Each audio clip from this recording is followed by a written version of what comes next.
I did not know you, but as soon as I did get to know you, you were my guy, my agent. And that was the first step. And you knew, and you gave me that really good advice.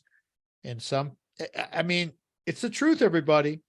Brock told me, he said, hey, next year is going to be the year. And you hit the number spot on. I am very proud to say that because it was a very stressful time.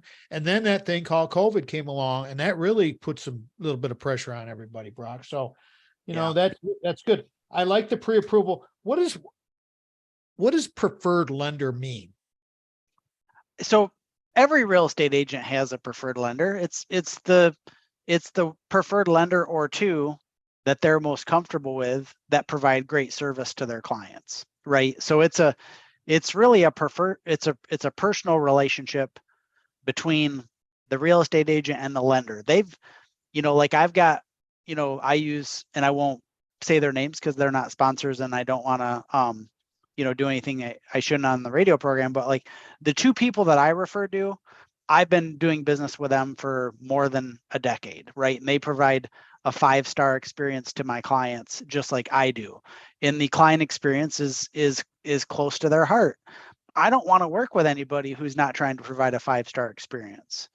And because I guarantee my clients a 5-star experience, I need my lenders that I recommend to also provide that. And there are a lot of bad lenders out there. And when one of them gets involved in a transaction, that it's not a 5-star experience. And even if that 5-star experience, even if that doesn't get achieved and it's not my fault, it's still an experience that my client had, whether it was my fault or not. And so I want to control as much of that as I can so I can guarantee a great experience.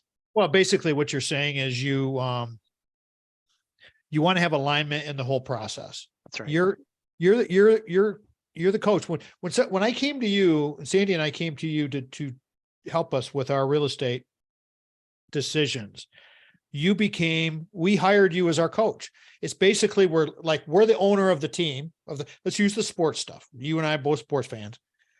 You're the owner of the team, but you need a really great general manager and a coach to run things for you because I got other things to do, baby. I'm out there doing my thing. And is that a good analogy? It is. Yep. You're the boss, but you want me to basically guide you through the process to make sure it works out well. Exactly. Yep. I mean, that's the whole thing. Brock Fletcher, let me reset everything, everybody. Sure.